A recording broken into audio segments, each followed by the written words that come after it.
নমস্কার প্রিয় বন্ধুরা, আপনাদেরকে আরও একবার স্বাগত জানাই সনাতন ধর্ম ইউটিউব চ্যানেলে আরও একটি নতুন ভিডিওতে। আপনারা সব কেমন আছেন? আশা করি ভালোই আছেন। আজকের এই ভিডিওটিতে এনেছি একটি গুরুত্বপূর্ণ তথ্য আপনাদেরকে জানানোর জন্য। আপনারা সকলেই জানেন আর এক সপ্তাহ নেই, তার মধ্যে দীপাবলি আসতে চলেছে। এই দীপাবলির আগে কিন্তু ধানতেরাস পালন করা হয়। ধানতেরাসের মূল উদ্দেশ্য কি? তথা বাড়িতে মা লক্ষ্মীর আগমন ঘটে, যাতে সেই উদ্দেশ্যে আমরা ধানতেরাস পালন করে থাকি, তাই না বন্ধুরা?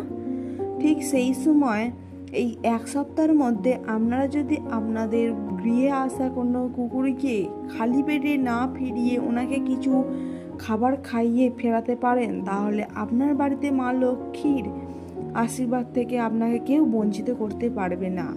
আমরা সকলেই জানি যে পথের কুকুরদের তথা যে সমস্ত পথচারী কুকুররা যদি আপনার বাড়ির সামনে দরজায় এসে উপস্থিত হয়, ওনাদেরকে খাওয়ালে সাধারণত অর্থ অনটন দূর হয়, অর্থাভাব কেটে যায়। তো ঠিক এই কারণেই আজকের এই ভিডিওটি। অর্থ উন্নতি কে না চায়? সকলেই চায় যে ওনারা আর্থিকভাবে উন্নতি লাভ করতে পারে, ওনাদের যে সমস্ত কাজ আটকে আছে সেই সমস্ত কাজগুলি ঠিক টাইমে যেন কার্যসিদ্ধি হয়, এবং যাদের বিবাহ হচ্ছে না ওনারা বিবাহ সূত্রে যাতে আবদ্ধ হতে পারে। সন্তান জন্ম নেওয়ার সমস্যা হলে সেক্ষেত্রে সুসন্তান লাভের জন্য আমরা একাধিক কাজ করে থাকি। এই সমস্ত কাজ আপনারা অবশ্যই নিমেষের মধ্যেই করতে পারেন, তার জন্য বেশি কিছু করতে হবে না। দীপাবলির আগে এক বিশেষ তিথিতে আপনার বাড়িতে আসা কোনো পথচারী কুকুরকে খালি পেটে না ফিরিয়ে আপনার ঘরে যতটুকু সামর্থ্য ততটুকু একটু কুকুরকে খাইয়ে দেবেন। দেখবেন আপনি আপনার অর্থ লাভ থেকে আর বঞ্চিত হবেন না, বা অর্থ লাভের সৌভাগ্য দিনকে দিন বেড়েই যেতে থাকবে। এই বর্তমান সময়ে এমন কোনো ব্যক্তি নেই যারা আর্থিক সমস্যায় ভুগছে না। সকলেই কম বেশি কোথাও না কোথাও আর্থিক সমস্যায় ভুগছি। তাই বন্ধুরা, আপনারা আমার কথার উপর বিশ্বাস করে এই একটু ছোট্ট পদক্ষেপটা নিয়ে দেখুন। যদি ফল পেয়ে থাকেন কমেন্টে অবশ্যই জানাবেন।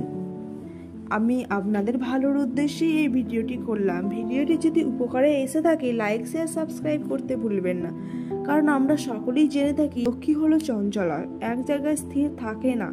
সেই কারণেই যেই সময় আপনি লক্ষ্মীর কৃপা লাভ করতে পারেন, সেই সময় যাতে অধিক পরিমাণে অর্থ উপার্জন করতে পারেন, সেই কারণেই এই পন্থাটা বলা। আশা করি এটি আপনি করলে অবশ্যই অধিক পরিমাণে অর্থ উপার্জন করতে পারবেন। এর পাশাপাশি আপনার ধনের ভাণ্ডার হিসেবে আমরা কুবের দেবকেও জেনে থাকি। এই কাজটি করার মাধ্যমে আপনার কুবের দেব আপনার প্রতি সন্তুষ্ট হবে। এছাড়াও রাহু কেতুর যে দশা সেটিও কেটে যে থাকবে।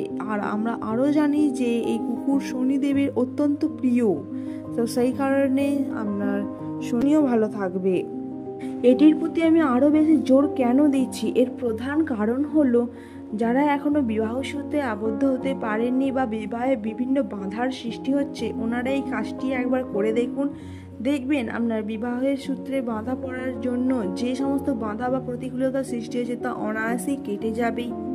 তার পাশাপাশি আপনি অধিক অর্থ উপার্জন করবেন, কারণ এখন এই বর্তমান সময়ে আমরা সকলেই জানি সোনার মূল্য যে হারে বৃদ্ধি পাচ্ছে, তা এখন কেনা আমাদের সকল মধ্যবিত্ত মানুষদের কাছে প্রায় দুষ্কর হয়ে দাঁড়িয়েছে। সেই কারণে অর্থ উপার্জন করতে হবে, এবং সমাজে চলতে গেলে আত্মীয় স্বজনের সাথে সুব্যবহার বা সুসম্পর্ক বজায় থাকতে গেলে আপনাদের অর্থের একান্ত জরুরি হয়ে উঠবে।